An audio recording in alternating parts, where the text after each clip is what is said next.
broadcast of the emergency broadcast system. The broadcast is of the internet in voluntary cooperation with the NOAA Authority has developed this system to keep you informed in the event of an emergency.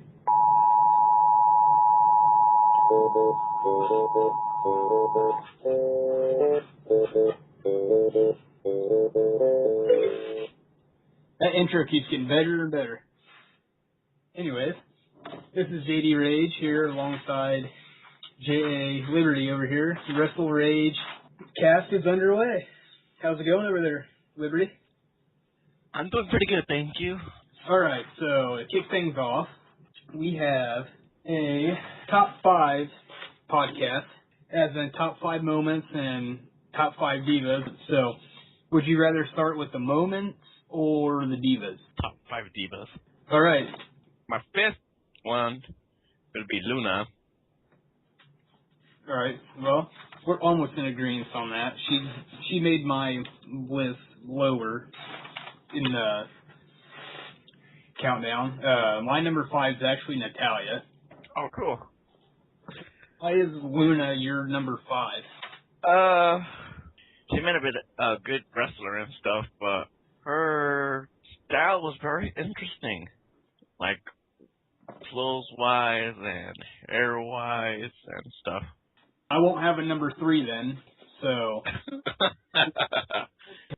I think the reason why she's so far up on my list is because she was one of the first female wrestlers that, I guess, kind of helped put women's wrestling on the map, I guess, if that's how you'd want to say it. Yeah, she is, yeah. That's the reason why she's up on my 5th one, because of that. It might have been on our first podcast, but I really don't remember. I'd have to go back and listen to it, but not too long before we done our first podcast, I seen a shoot interview with Luna and Gangrel. Luna talks about the mixed tag match between Mark Mero and Sable and Goldust and Luna from WrestleMania 14, and how Sable was basically babied through that whole angle because Luna had the idea of putting together the match at WWE headquarters and training and stuff like that, and basically, I think it was Vince, told Luna that if she gets a bruise on Sable, that Luna's fired. So, yeah, that's kind of a bitch move since Luna's been around longer, and basically I can see where Luna's coming from since Sable is the newer person in the whole angle, so... Ironically, my 4th one was mentioned there, and you said she was baby through the whole thing. Sable made my number 4. Sable, your number 4, okay.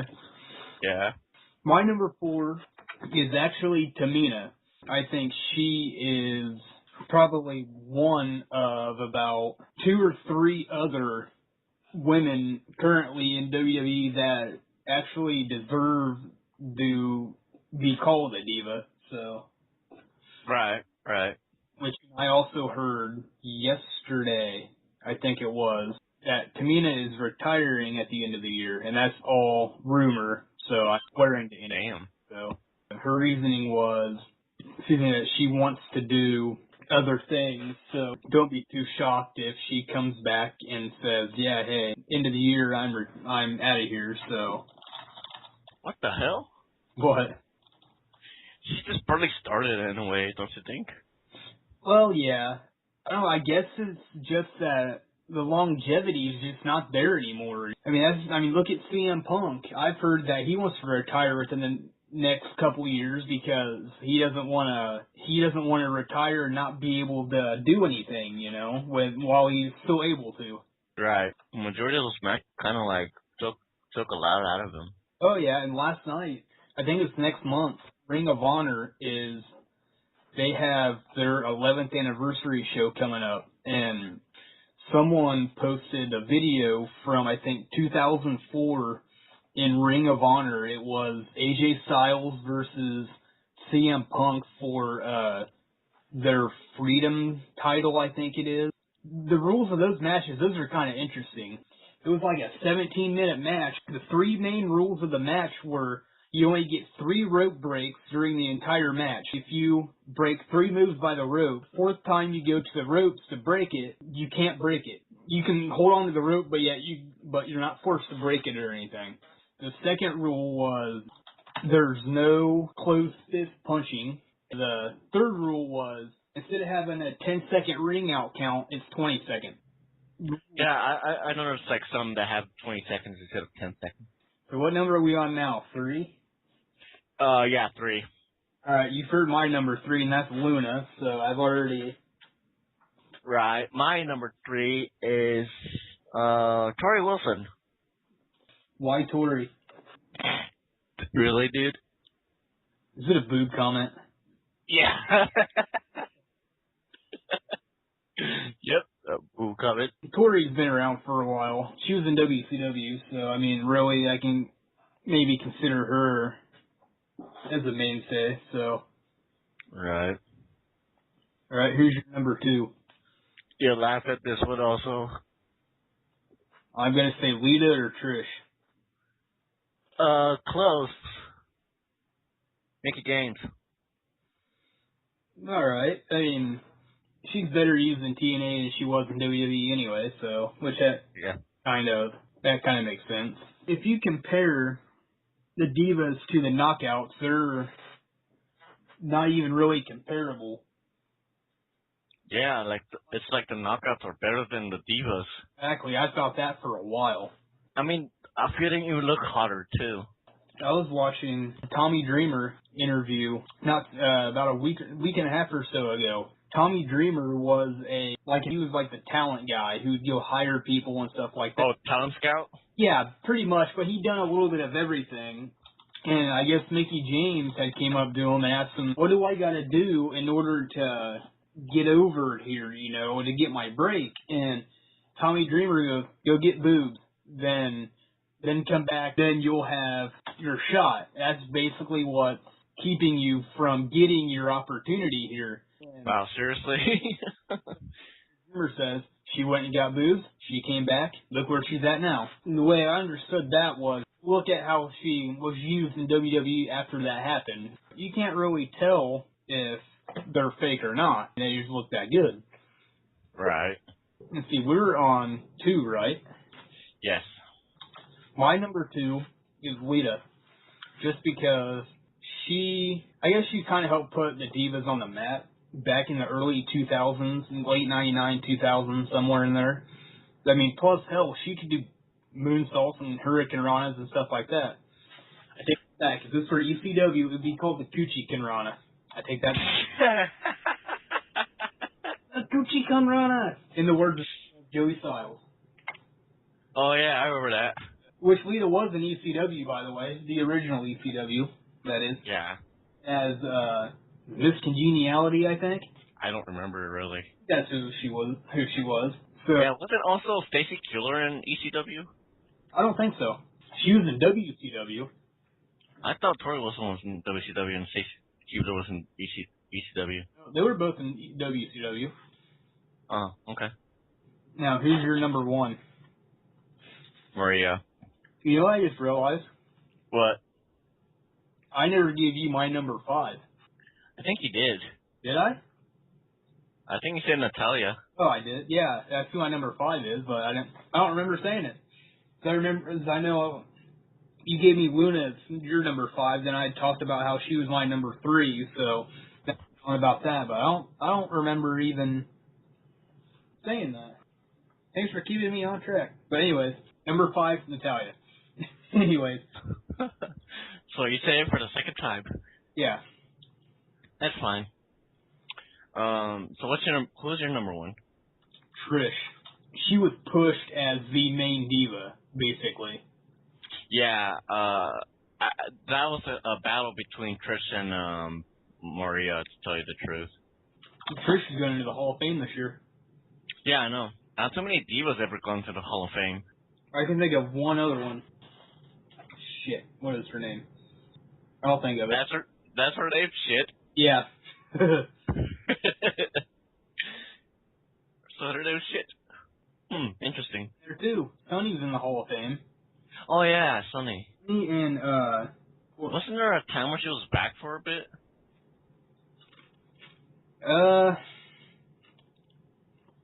Just for the Hall of Fame, I think she might have done maybe a Raw or something like that, but I think Sunny was last year, I think. Hold on. So I think she was inducted in the last year or so. Oh, Sunny was 2011? Wow, I thought she was last year. Oh, Wendy Richter, that's who I'm thinking of. Wendy Richter was inducted in 2010. She's the... Oh yeah. She was one of my favorite managers. She was only arrested like 5 times in like a matter of like 4 weeks or something like that. Yeah.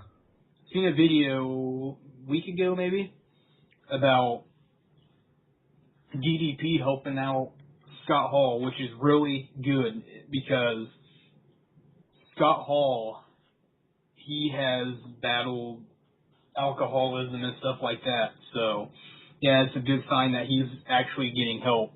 You look at Jake Roberts, he's the same way. And DDP has that yoga now. And I guess that's working wonders for people. So,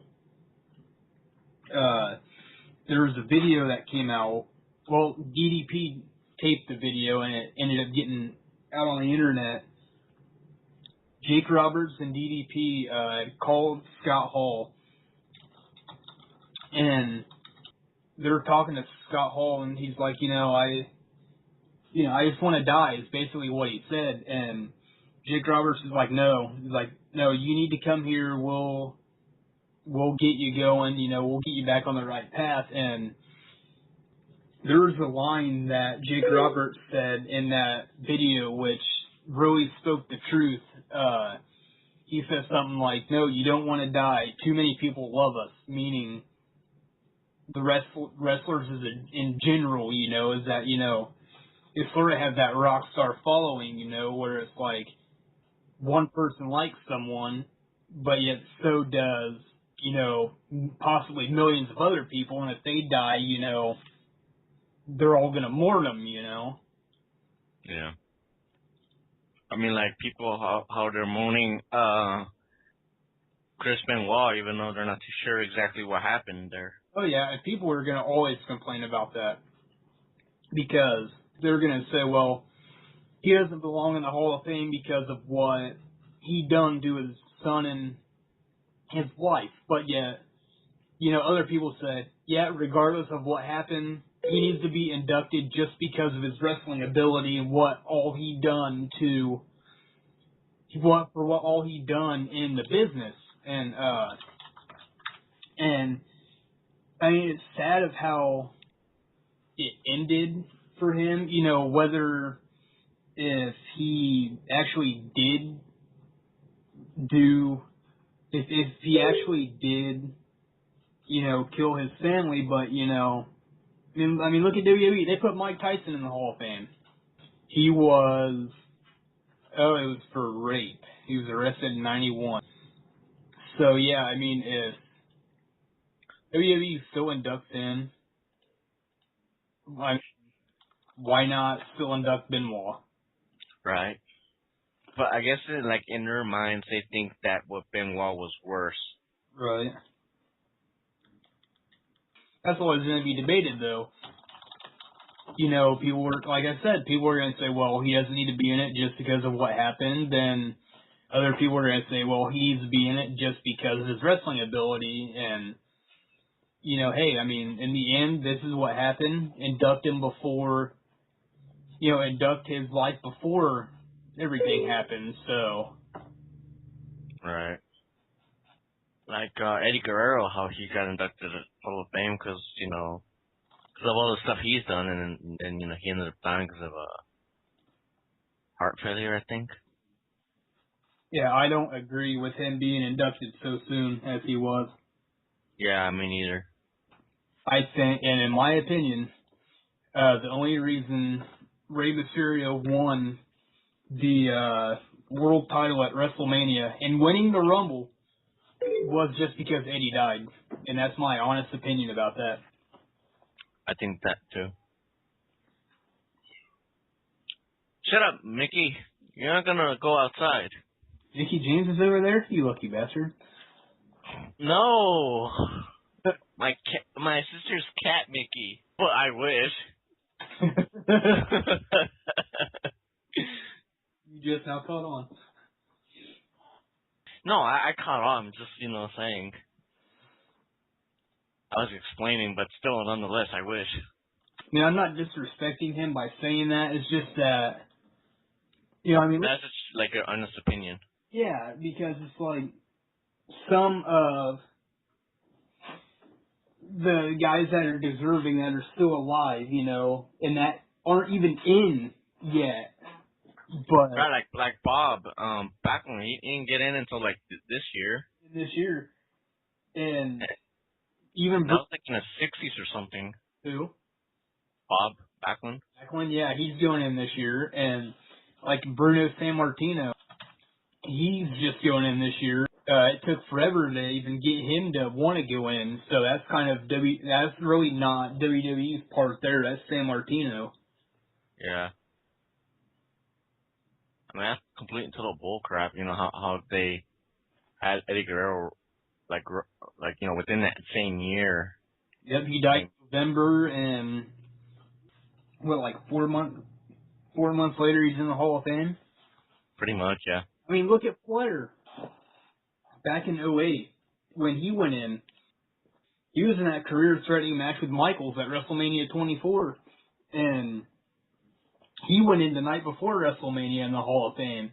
And that's an indication right there that he's losing the next night. Yeah.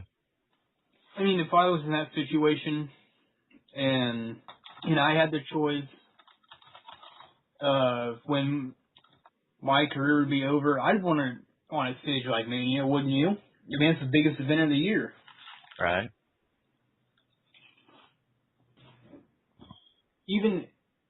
I know people talk about having, like, world peace and stuff like that, but, I mean, as long as there's two people walking this earth, they're always gonna have some sort of disagreement with each other over something, I mean, they're gonna say, well, I don't like this. Another person gonna say, well, I don't like that, so what are we gonna do? Probably just have a peaceful disagreement and leave it at that instead of kill each other. Exactly. All right, so you want to move to our second list now? Our second top five? Yep. All right. The second top five that we have, is what we thought of, were moments. All right, we'll start from number 5 again. What's your number 5? Then we'll talk about it. Okay. My number 5 is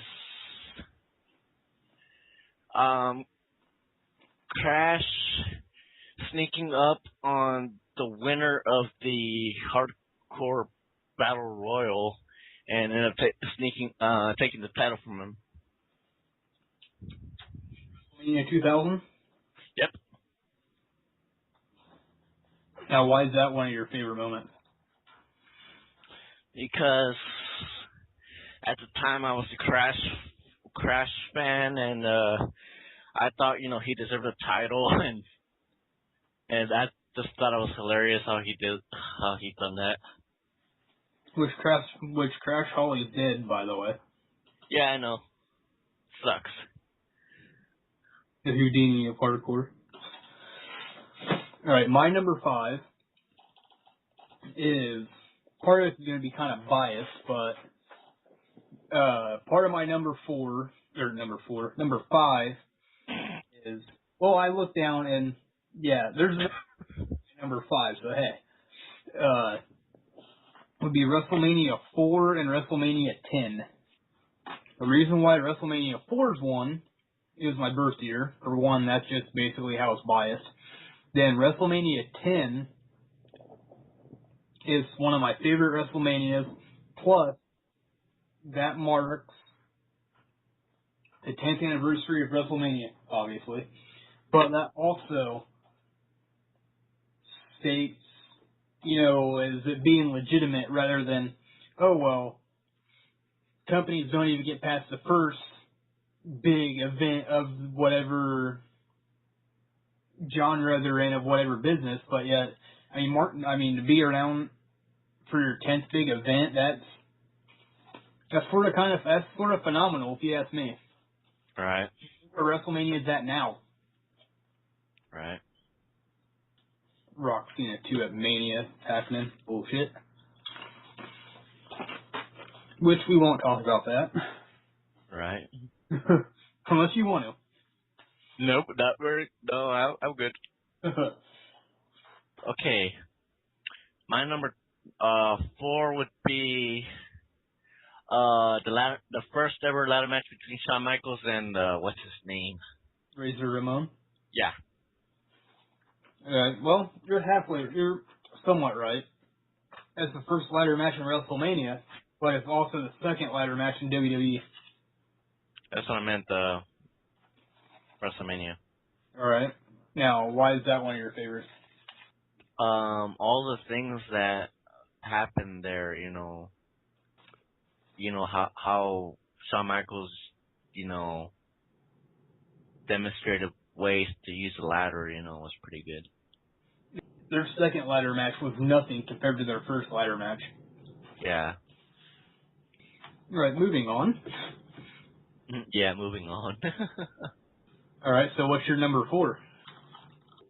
Undertaker versus Mankind in the Hell in a Cell.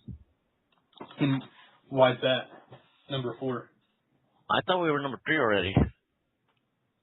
Oh, we're on 4.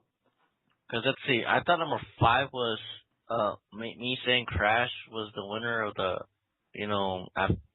winning the hardcore title after the hardcore battle royal. Then the 4th was the first ever ladder match on WrestleMania between Shawn Michaels and Razor Ramon. Okay, I haven't given my number 4. That's where we're getting confused. Okay, let's go number 4. My number 4 is the Mike. Yeah, I was saying it right. Masato Tanaka versus Mike Awesome feud in ECW. Yeah, if you can get your hands on any of their matches, watch them. Almost all of their matches are good. I think I've seen 5 or 6 of their matches. Since I've seen one they had at One Night Stand. Wait, did you say you saw a woman have a one-night stand? No, I said I've seen the match that they had at One Night Stand. Oh, okay, sorry. There's that one. I've seen the one from, I think, November to Remember. Then there was one on TNN that I've seen. From Heatwave 98, I think that was the year it was. From Anarchy Rules 99, where it started out to be Taz versus Masato Tanaka for the title. Mike Awesome comes in through the crowd.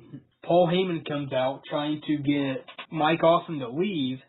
Taz grabs the microphone and starts cutting up Awesome and Paul Heyman. He rants and raves and he basically says, let him go, let that big dumb bastard in here and stuff like that. And so Paul Heyman comes out. Taz looks at Masato Tanaka and he's like, you just stand there and look stupid, you dumb bastard, or you stupid son of a bitch, or something like that. And Paul Heyman's out there and Taz is saying, he goes, let that big dumb bastard in. He goes, let him over the rail. I'll fight him, I don't care. And then he looks at Paul and he goes, you know what? He goes, I'm getting you a goddamn buy rate, and you built me as the baddest mother effer in a company, blah, blah, blah. Then Paul Heyman grabs the microphone, and he was like, it's like, I built you as the baddest motherfucker in the world, and he's like, and if you want to fight them both, it's going to be a 3-way dance. And about 30 seconds in, Taz gets eliminated and loses the title. That's Taz's last match in ECW before he jumped ship to WWE. Mike Awesome ended up winning it. So, yeah, I think I remember that, yeah. Almost any Masato Tanaka Mike Awesome match I like. Someone on Facebook posted video that had like there's like 6 different matches. There's maybe more, but it was a bunch. It was a compilation of Masato Tanaka matches, and like I think all those matches that I just talked about were on there. And I've seen them before, and there was a 6-man tag match that was on there. It was like the only match on there I hadn't seen. So, all right, now going to number 3. What's your number 3? You'll laugh at this. Why? What is it? Did he just fart? No, that's my computer chair. Sure. Oh, I'm dead serious. Alright. Well, I already said it. That's Undertaker versus Mankind. All right. So why is that number 3? It was a good match. I thought it was a good climax. Get thrown off the Top of the cell twice. yeah. Pop once and threw it once. Yeah. Which the story I've heard about that after that match was Foley doesn't even remember most of the match. I think he says that. I think that's in Beyond the Mat. Yeah.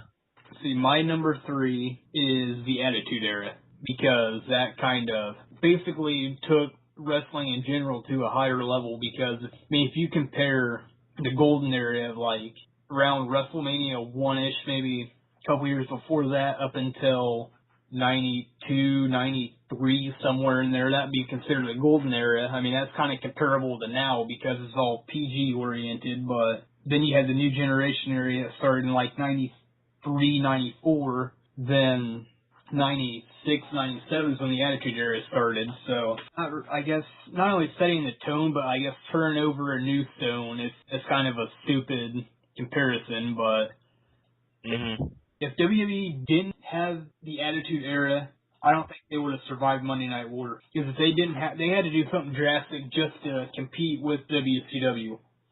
Right. All right, what's your number 2? My number 2 is the first ever bra and panties match. I'm so a guy, you could tell. That when you got your first boner? Yep. Oh, damn. I can't believe I admit that. I was being sarcastic with that too. God damn. Wow. Well, we know why that's your favorite reason. Man, if you could see me right now, I'm beat red. Well, I was not expecting you to admit. I wasn't. I thought you were saying something else, and then I realized what the hell I was saying. I was like, oh shit.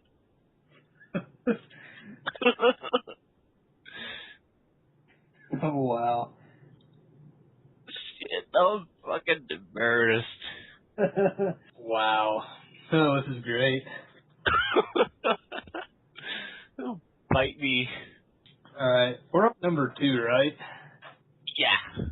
Number 2 is WrestleMania, general.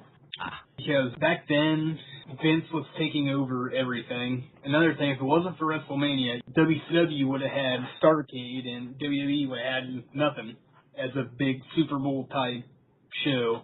And Starrcade was always WCW's Super Bowl.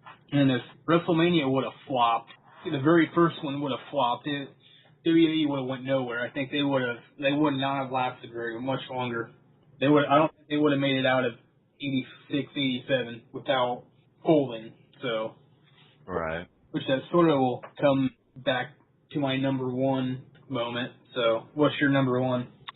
First ever bra and panties Scotland match. They had one of those?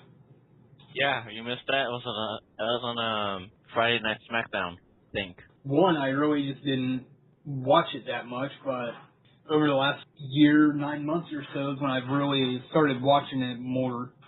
I tape it every week now, but Right. and that could be true. It could have been on one I missed. So Let me find it. Let me see what year it was. Oh, it was on New Year's Resolution 2006.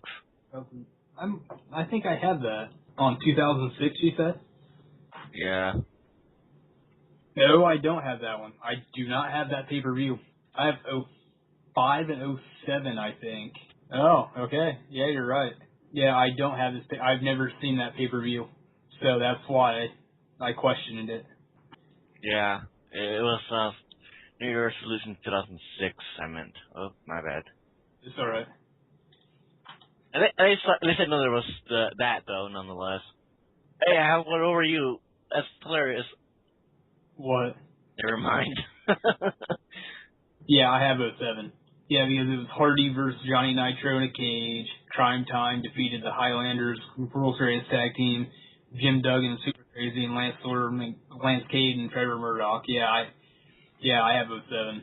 I've never seen 06. The closest things I've seen to 06 was the Edge Cena match after the Elimination Chamber match, and I had the Elimination Chamber match in the Satan's Prison DVD. So that's the closest thing I've seen to it, just other than those two matches.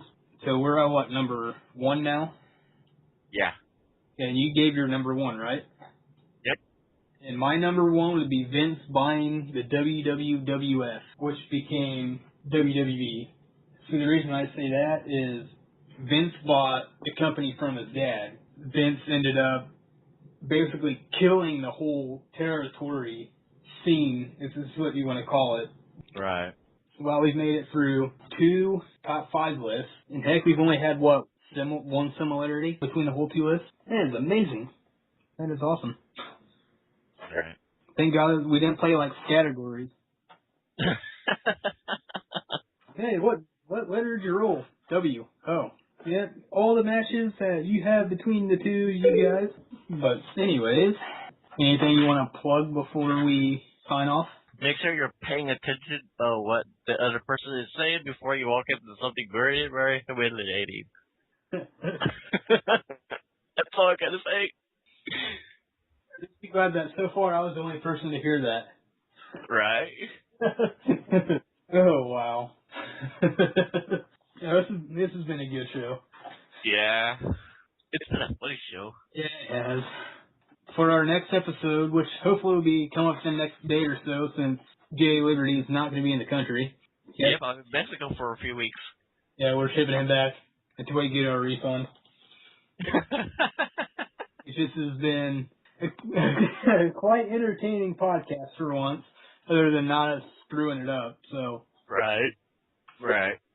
for JD Rage and Jay Liberty, thank you for listening to the WrestleRage podcast. Have a good night. Yep, we'll hit you up as soon as we can. Yep. This is a test of the emergency broadcast system.